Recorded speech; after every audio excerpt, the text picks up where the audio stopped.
ஆன்மீக அருள் நேயர்கள் அனைவருக்கும் வணக்கம். இந்த நாள் இனிய நாளாக அமைய வாழ்த்துக்கள். ஏஎல்பி ஜோதிட ஆசிரியர் டாக்டர் சாந்தி தேவி ராஜேஷ்குமார். நம்ம இன்றைக்கி ரொம்ப ரொம்ப ரொம்ப சிறப்பு வாய்ந்த ஒரு நிகழ்வை தான் பார்க்க போகிறோம். ஒரு பரிகார ஸ்தலங்களை தான் நம்ம பார்க்க போகிறோம்னு சொல்லலாங்க. பொதுவாக காசிக்கு நிகரான சேத்திரங்கள் அப்படிங்கிறது 6 சேத்திரங்கள் உண்டு. நம்ம காசிக்கு போனால் என்ன பலன் புண்ணியம் கிடைக்குமோ அந்த புண்ணிய பலத்தை இந்த ஆலயங்கள் நமக்கு கொடுக்கும் அப்படிங்கிறது தான். இது காசிக்கு நிகரான ஒரு சேத்திரம் அப்படின்னு சொல்லியிருக்காங்க. அதில் ஒரு 6 ஆலயங்களில் ஒரு ஆலயமான திருவெண்காடு, இதை பற்றி தான் நம்ம பார்க்க போகிறோம். ஏன்னா இந்த முதலாவதாக இந்த திருவெண்காடை பார்க்குறதுக்கு இன்னொரு காரணம் என்ன அப்படின்னா, அதனுடைய சிறப்பு நிறைய பேருக்கு தெரியும். திருவெண்காடுனா நவக்கிரகங்கள் புதன் ஸ்தலம் அப்படிங்கிறது. அப்போ அதுக்குள்ளே என்னென்னலாம் நிகழ்வுகள் இருக்குது அப்படிங்கிறது தான் நம்ம பார்க்க போகிறோம். இந்த திருவெண்காடில் மூலவர் ஸ்வேதாரண்யேஸ்வரர் அப்படிங்கிறது மூலவருடைய திருநாமம். அங்கே அம்பிகையினுடைய பேர் பிரம்ம வித்யாம்பிகை. பாருங்கள் எவ்வளோ சிறப்பு வாய்ந்தது, பிரம்ம வித்யாம்பிகை. ஏன் புதனுக்குரிய ஸ்தலம்னு இப்போ தெரியுதா? பேரை வச்சு, அம்பிகையினுடைய பேரை வச்சு நம்மளால் புரிஞ்சுக்க முடியுதா? அந்த வித்யா அப்படிங்கிற அந்த கல்வி செல்வத்தை தரக்கூடிய அந்த புதனுடைய நிகழ்வு. அந்த புதன் பகவான் சிவனை வழிபட்ட ஸ்தலமாக இந்த ஸ்தலம் அப்படிங்கிறது விளங்குகிறது அப்படின்னு சொல்லலாம். அதே மாதிரி இந்த கோவிலில் இன்னும் சிறப்புகள் என்ன அப்படின்னா, இந்த சமயக்குறவர்கள்னு சொல்லக்கூடிய 4 பேரும், அப்பர், சுந்தரர், திருநாவுக்கரசர், மாணிக்கவாசகர் 4 பேரும் பாடல் பெற்ற ஒரு ஸ்தலமாக, ஈசனை வழிபட்ட ஸ்தலமாக, ஈசனை பற்றி பாடல் பெற்ற ஸ்தலமாக இந்த ஸ்தலம் விளங்குகிறது அப்படிங்கிறத சொல்லலாம். அப்போ எந்த அளவுக்கு அந்த ஆலயத்தில் சிறப்புகள் இருக்கும் அப்படிங்கிறத நம்ம யோசிச்சு பார்க்கணும். அடுத்து ருத்ரபாத தரிசனம். இந்த காசியில் காசிக்கு பக்கத்தில் இருக்கக்கூடிய கயாங்கிற சேத்திரத்தில் சிவபாத தரிசனம், விஷ்ணு பாத தரிசனம்னு ஒன்று உண்டுங்க. அந்த கயாவில் விஷ்ணு பாதம், அந்த பெரிய கோவில் அது. அந்த விஷ்ணு பாதம்ங்கிறது அங்கே ரொம்ப விசேஷமே. இதில் இந்த எந்த அளவுக்கு இந்த கயாவில் விஷ்ணு பாதம் ரொம்ப விசேஷமோ அந்த அளவுக்கு இங்கே ருத்ரபாதம் அப்படின்னு சொல்லக்கூடிய அந்த வடகால் அப்படின்னு தலவிருச்சம் அங்கே இருக்குது.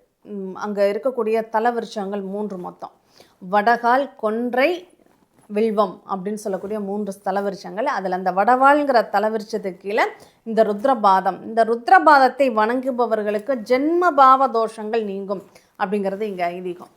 பாருங்கள், இப்போ காசிக்கு போனால் பாவம் தொலைன்னு சொல்கிறோம். இப்போ இங்கேயும் இந்த ருத்ரபாதத்தை வழிபடுபவர்களுக்கு சாபங்கள் பாவங்கள் தீரும் அப்படிங்கிறது தான் இந்த ஸ்தலத்தினுடைய ரொம்ப விசேஷமான ஸ்தலமாக கருதப்படுது. அதை விட இன்னொரு விசேஷம் என்ன தெரியுமா?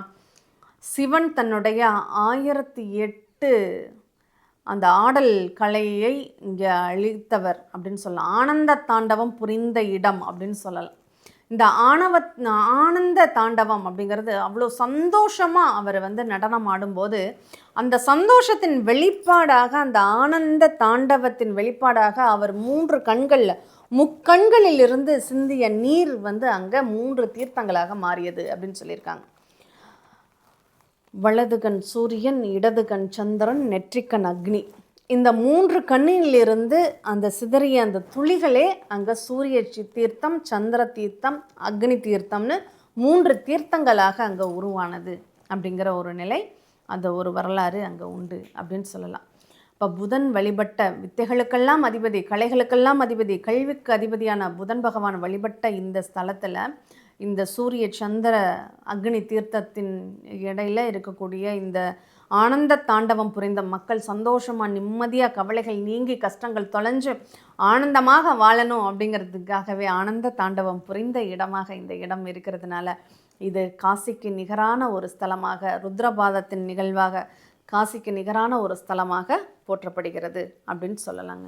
அதனால் இவ்வளோ ஒரு சிறப்புகள் வாய்ந்த இந்த திருவெண்காடு ஸ்தலத்தில் நம்ம நீராடி, நம்ம அந்த வேதாரண்யேஸ்வரரை நம்ம ஆரண்யம் அப்படின்னா காடு, அந்த காடுகள் சூழ்ந்த இடங்களில் அமர்ந்திருக்கக்கூடிய அந்த பிரம்ம வித்யாம்பிகையையும் இந்த இறைவனையும் புதன் பகவானையும் எப்போதுமே நல்லா நினச்சிக்கோங்க. எந்த ஒரு ஆலயத்துக்கு போனாலும் அது என்னதான் சிறப்பு வாய்ந்த நவக்கிரக ஸ்தலமாகவே இருந்தாலும் நம்ம நேராக புதனை மட்டும் போய் வழிபடக்கூடாது. அங்கே மூலவரை வழிபட்டுட்டு அம்பாளை வழிபட்டதுக்கு அப்புறம்தான் நம்ம போய் அந்த ஆலயத்தின் சிறப்பு மூர்த்தியை நம்ம தரிசிக்கணும். அப்படிப்பட்ட இன்னொன்று சொன்னோன்னா, இந்த ஈசனுடைய 64 அவதார திருக்கோலங்களில் 43வது உள்ள வடிவம் வந்து அகோரமூர்த்தி வடிவம். இந்த அகோரமூர்த்தியை உருவாக்கின இடம் அப்படிங்கிறது இந்த இடம்தான். அதனால் இங்கே அகோரமூர்த்தி அப்படிங்கிறது அந்த கோபத்தை குறைத்து, எப்போதுமே அறிவாக இருக்கிறவங்க கோவப்படக்கூடாதுங்க. கோபம் இருக்கிற இடத்துல அறிவு வேலை செய்யாதுங்க. இதுதான் ஜோதிட தாற்பயமே. அப்போ இந்த கோபப்படுறவங்க இங்கே போய் இந்த ஸ்தலத்தில் இந்த புதனை வழிபாடு செய்யுங்க. அறிவு உங்களுக்கு மேம்படும். உங்கள் வாழ்க்கையில் நிச்சயமாக நல்ல ஒரு சூழ்நிலைகள் அப்படிங்கிறது அமையும். திட்டமிடல் கணித அறிவுங்கிறது புதனுக்குரியது. அப்போ ஒரு நல்ல திட்டமிடல் அப்படிங்கிறது இங்கே ஏற்படும். கம்ப்யூட்டர் சம்மந்தமானது, ஐடி சம்பந்தமானது, இன்ஃபர்மேஷன் டெக்னாலஜி சம்மந்தமானது, கணிதம் சம்மந்தமானது, கணக்கு வழக்குகள் தொடர்பானது, ஆடிட்டிங் தொடர்பான நிகழ்வுகள் எல்லாம் நீங்கள் படிக்கிறீங்களா? கட்டாயம் இந்த புதன் திருவெண்காடு ஸ்தலத்துக்கு போயிட்டு வாங்க. காசிக்கு போக முடியலையேங்கிற ஒரு ஏக்கம் இருப்பவர்கள் கட்டாயம் இந்த திருவெண்காட்டில் போய் அந்த ஈசனை வேதாரண்யேஸ்வரரையும் அங்கே பிரம்ம வித்யாம்பிகையையும் வழிபாடு பண்ணுங்கள். கண்டிப்பாக ருத்ரபாதத்தையும் நமஸ்காரம் பண்ணுங்கள். கண்டிப்பாக உங்கள் வாழ்க்கையில் நல்ல ஒரு மாற்றங்கள் அப்படிங்கிறது நிச்சயமாக ஏற்படும். மீண்டும் எதிர் நிகழ்வில் சந்திப்போம். நன்றி.